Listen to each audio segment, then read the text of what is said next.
नमस्कार, मैं kidney doctor Bhandari अपनी टीम की तरफ से और अपनी तरफ से आप सबका बहुत बहुत धन्यवाद करता हूं, स्वागत करता हूं।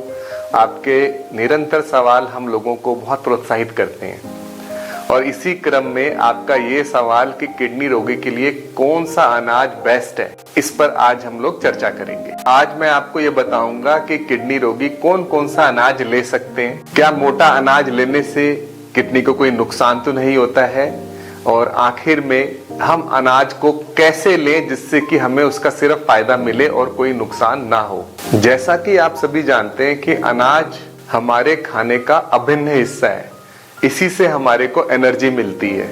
तो अनाज के अंदर हमारे चावल, गेहूं और मक्का, इसका इस्तेमाल तो काफी किया जाता है, परंतु मोटे अनाज जैसे कि ज्वार, बाजरा, मडुआ या जिसे हम रागी भी कहते हैं, कुटकी, ओट्स, जौ और भी बहुत सारे होते हैं जो अलग अलग जगह पर इस्तेमाल किए जाते हैं, पर बहुत कम इस्तेमाल किए जाते हैं। अनाज की तरह ही हम एक और चीज को इस्तेमाल करते हैं जो खासकर हम व्रत में लेते हैं, जिसको हम कुट्टू का आटा भी कहते हैं।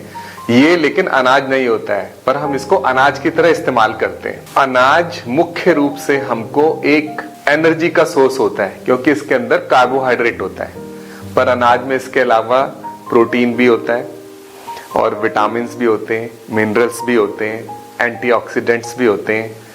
अलग अलग अनाज में ये अलग अलग मात्रा में होता है, तो हम इन्हें एक एक करके समझते हैं। देखिए, अनाज से हमें कार्बोहाइड्रेट मिलता है, तो जैसे कि चावल हो गया, गेहूं हो गया, इसके अंदर जो ग्लाइसेमिक इंडेक्स होता है वो हाई होता है, जबकि ये जो मोटे अनाज हम इस्तेमाल करते हैं इनका ग्लाइसेमिक इंडेक्स लो होता है। ग्लाइसेमिक इंडेक्स लो होने की वजह से धीरे धीरे करके ये हमारे एब्जॉर्ब होता है और धीरे धीरे ब्लड में आता है, और ये हमारे लिए नॉर्मल आदमी के लिए भी अच्छा है और शुगर के मरीजों के लिए भी बहुत अच्छा है। इसके अलावा जो मोटा अनाज होता है उसके अंदर फाइबर कंटेंट ज्यादा होता है, करीब 8 से 10% होता है, जबकि गेहूं और चावल में 2% तक ही रह गया है। और इसकी वजह से, फाइबर ज्यादा होने की वजह से, ये कोलेस्ट्रॉल लेवल को भी कम करता है। इसी वजह से मोटे अनाज को, जैसे जिसको हम मिलेट्स भी कहते हैं, और जौ को और ओट्स को हम डायबिटिक फ्रेंडली भी कहते हैं। और अगर हमें वजन कम करना है तो हम अपने खाने को अगर मिलेट से चेंज करते हैं तो वजन कम करने में भी ये बहुत मदद देता है। मुख्य डिफरेंस होता है कि गेहूं, चावल और मक्का में जो प्रोटीन होता है उसमें एक प्रोटीन एक प्रकार का मिलता है जिसे हम ग्लूटेन कहते हैं। कुछ लोगों को पैदाइशी ग्लूटेन से एलर्जी होती है, तो इसको सीलिएक डिजीज भी कहते हैं। ऐसे लोगों को पेट हमेशा खराब रहता है, इसलिए आपने डॉक्टर के प्रिस्क्रिप्शन में कई बार देखा होगा ग्लूटेन फ्री डाइट। तो ग्लूटेन फ्री डाइट का मतलब होता है कि वो गेहूं और चावल और मक्का ना लें, उसके बजाय वो जौ, ओट्स या मिलेट्स यानी कि मोटा अनाज जिसमें ज्वार, बाजरा और रागी आते हैं उसको लें।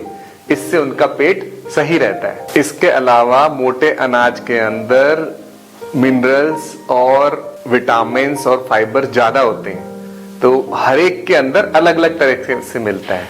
अब जैसे कि मडवा होता है हमारे यहाँ, जिसको हम लोग रागी भी कहते हैं, इसके अंदर कैल्शियम और आयरन ज्यादा मात्रा में होता है। इसीलिए प्रेग्नेंट लेडी हो या बढ़ते हुए बच्चे हो या किसी की हड्डी कमजोर है, उनके लिए ये एक बहुत बेहतर विकल्प हो सकता है। जबकि ज्वार और बाजरा के अंदर प्रोटीन ज्यादा होता है, करीब करीब 10 से 12 ग्राम तक हमें प्रोटीन 100 ग्राम बाजरा में मिल जाता है। तो गेहूं, चावल में कार्बोहाइड्रेट तुलनात्मक ज्यादा होता है और प्रोटीन, मिनरल्स कंटेंट कम होते हैं, जबकि मोटे अनाज के अंदर फाइबर अच्छा होता है, प्रोटीन तुलनात्मक ज्यादा होता है, मिनरल अच्छे होते हैं और वेट लॉस के लिए अच्छा होता है, डायबिटिक फ्रेंडली होता है, कोलेस्ट्रॉल भी कम करता है।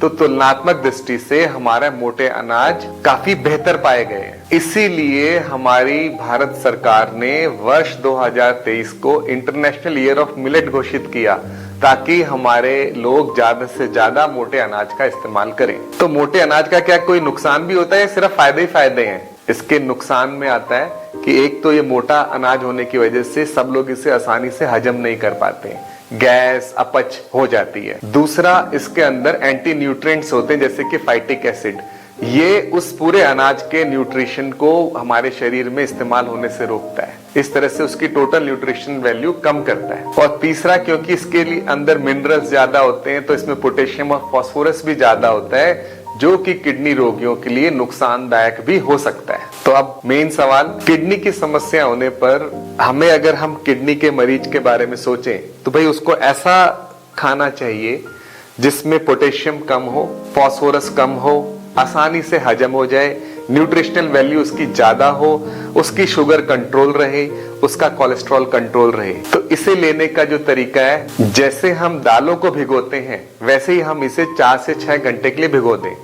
भिगोने से क्या होता है कि इसकी आउटर जो परत होती है वो ढीली हो जाती है और इसके एंटी न्यूट्रिएंट्स जैसे फाइटिक एसिड वगैरह निकल जाते हैं और पोटेशियम और फास्फोरस भी लीच आउट हो जाता है, यानी कि कम हो जाता है। पर भिगोने से इसका न्यूट्रिशन जो थोड़ा सा लॉस होता है, पर ओवरऑल न्यूट्रिशन में हमें बहुत फायदा होता है।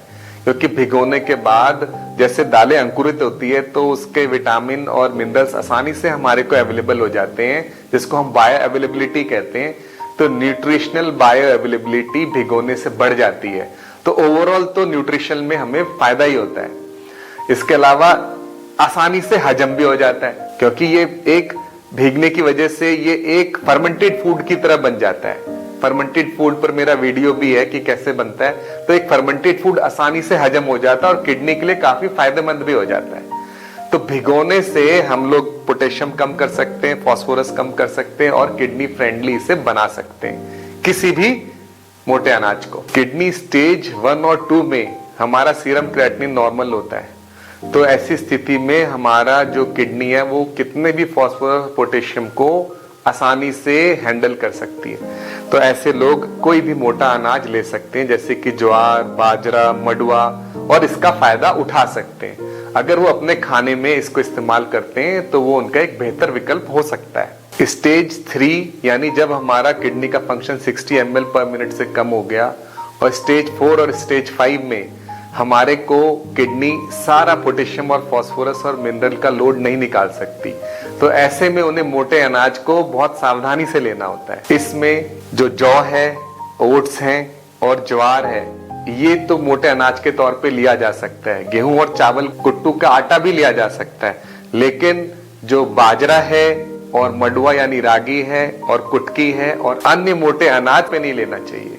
तो इस मोटे अनाज को हम अपने गेहूं और चावल में मिला के भी खा सकते हैं, या खाने के पूरे दिन का एक मील जो है हमारा मोटे अनाज का भी कर सकते हैं। इसको हम किसी भी कॉम्बिनेशन में ले सकते हैं, इसमें कोई समस्या नहीं आती है। किसी भी अनाज को, चाहे वो मोटा अनाज हो चाहे दूसरा अनाज हो, उसको खाने का बेस्ट समय होता है सुबह और दोपहर, क्योंकि वो तब आपको एनर्जी देता रहता है। मोटे अनाज से फायदा ये होता है कि वो धीरे धीरे एनर्जी देता रहता है, इससे हमारे को ताकत की कमी महसूस नहीं होती है और हमारे शरीर में पूरे दिन एनर्जी बनी रहती है। तो कैरी होम मैसेज ये है कि अनाज एनर्जी का मुख्य सोर्स है, और जो मोटा अनाज है अगर हम उसे अपने खाने के एक मील में भी इस्तेमाल करते हैं तो हमारे को इसका बहुत फायदा मिल सकता है, शुगर में, वजन घटाने में और न्यूट्रिशन प्रॉपर लेने में। तो हमारे को मोटा अनाज अपने खाने में जिस विधि से मैंने बताया, अगर हम उस तरह से सुरक्षित लेते हैं तो हम सुरक्षित रहेंगे। धन्यवाद, नमस्कार।